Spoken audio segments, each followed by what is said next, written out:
Operation सिंदूर के खिलाफ बोलना ये शायद देश का कोई नागरिक तो नहीं बोल सकता।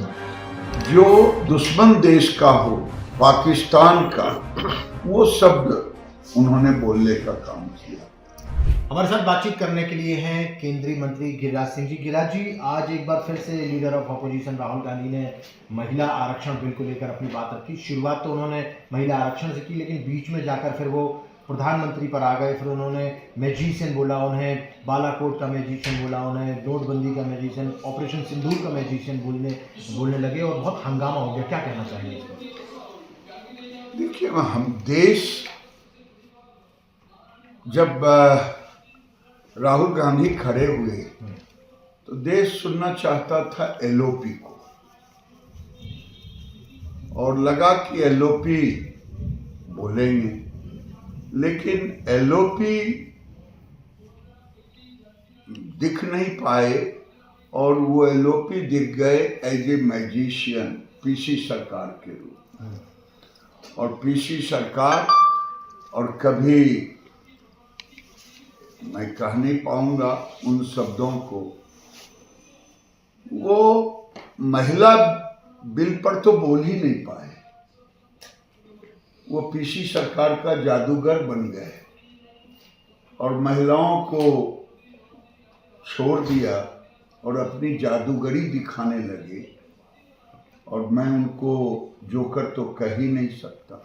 लेकिन जिस तरीके से कल प्रियंका गांधी ने भी अपनी बात रखी थी एचएम के सामने, एचएम को भी टारगेट किया था, आज राहुल गांधी ने प्रधानमंत्री को टारगेट किया, दोनों में क्या अंतर आपको समझ में आता है? देखिए, प्रियंका गांधी अपनी बात रखी एज ए अपोजिशन लीडर, ठीक है, सत्य असत्य जो भी रखी, लेकिन अपनी बात रखी, मर्यादित रखी, नेता की तरह रखी। यही अंतर है इनमें और उनमें। आपको लगता है प्रधानमंत्री को मैजिशियन कहना वो असंसदीय शब्द है, ठीक नहीं, उचित नहीं है? तो इनकी भाषा, अब बालाकोट को और ऑपरेशन सिंदूर के खिलाफ बोलना ये शायद देश का कोई नागरिक तो नहीं बोल सकता। ये कोई विपक्ष का ही सदस्य बोल सकता, मैंने विपक्ष का भी नहीं। जो दुश्मन देश का हो, पाकिस्तान का, वो शब्द उन्होंने बोलने का काम किया।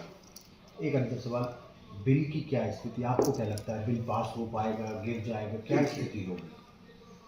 हम बिल लाए देश की महिलाओं के लिए, और ये हम जानते हैं कि हमें 2/3 नहीं है। उस स्थिति में हम पूरे देश को समान रूप से डिलिमिटेशन के साथ, परिसीमन के साथ देना चाहते थे। और आगे अब देखिए, हृदय परिवर्तित हो तो हो, नहीं तो पीसी सरकार की चलेगी तो फिर वही होगा जो उसका। बहुत बहुत धन्यवाद हमारे साथ बातचीत करने के लिए। हिमांशु तिवारी, टाइम्स नानो भारत के लिए।